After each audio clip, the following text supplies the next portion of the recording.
Imagine a running shoe company, almost bankrupt, owing money to everyone.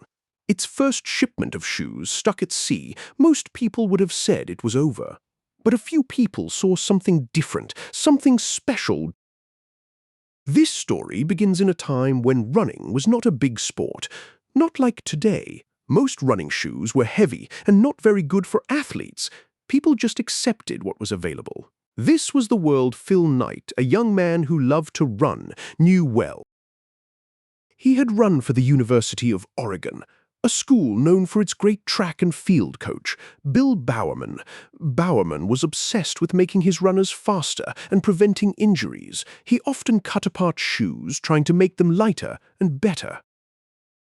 Knight had an idea after finishing business school. He traveled to Japan in 1962.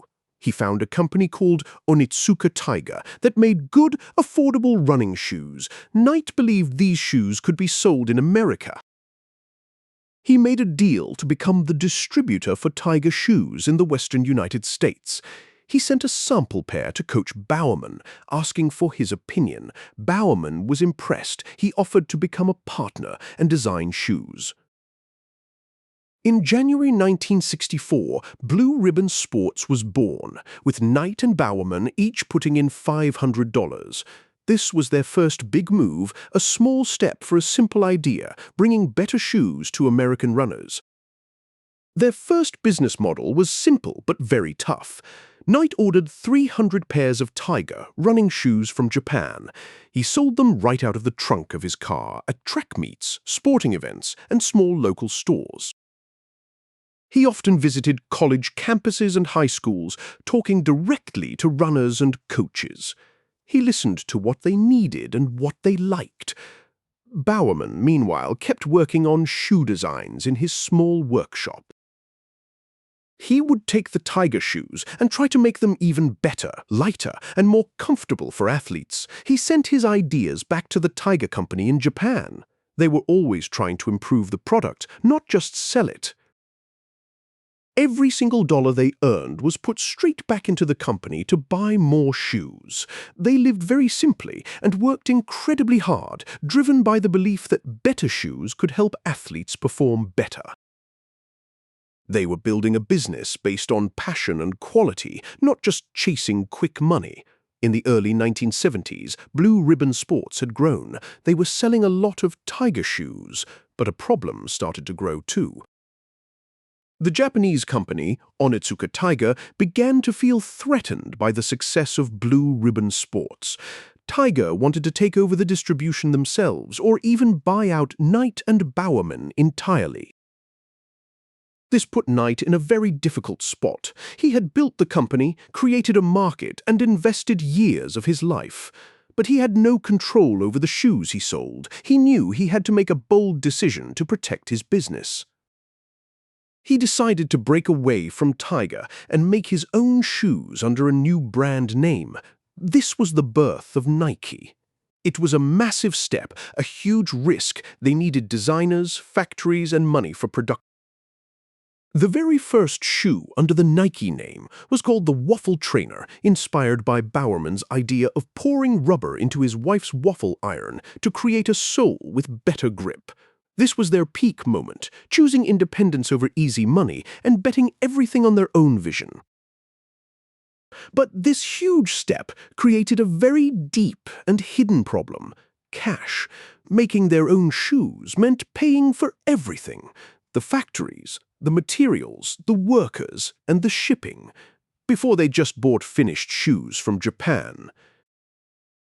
Now they were a manufacturing company. They were growing incredibly fast, selling more shoes than ever before. But rapid growth uses up a lot of cash. They had to pay for materials months before they could sell the finished shoes and get paid.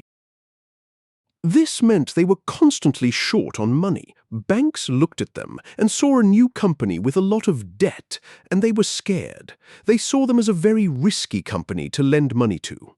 Phil Knight had to work extremely hard to find banks willing to give them loans.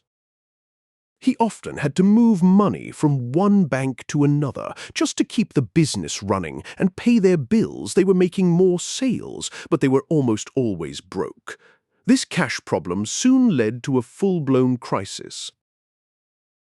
By 1975, Blue Ribbon Sports, now mostly known as Nike, was facing financial collapse.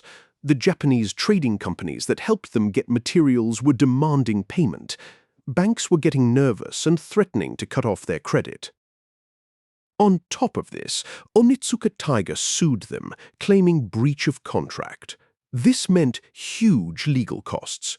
The US government also hit them with a massive bill for import duties, saying Nike owed millions of dollars for past shoe imports.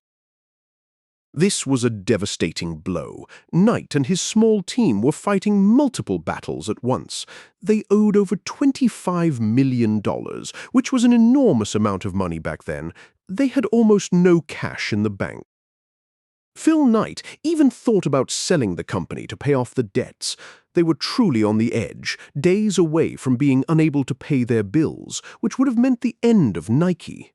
Somehow, they survived.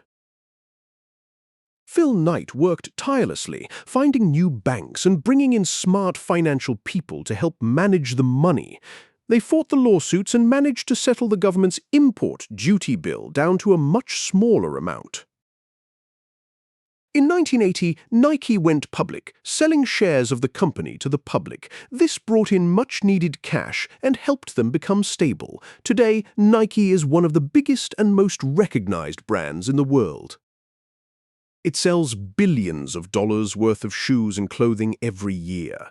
The story of its early days shows important lessons. It shows how believing deeply in a product, like Coach Bowerman believed in better running shoes, is important. It shows how focusing on building quality and value and reinvesting everything back into the business can lead to long-term success. And it shows the courage to take big, risky steps like breaking away from a supplier to create your own brand. It proves that sometimes the best businesses are built not by following the crowd, but by having a clear vision and the bravery to chase it, even when everything seems to go wrong.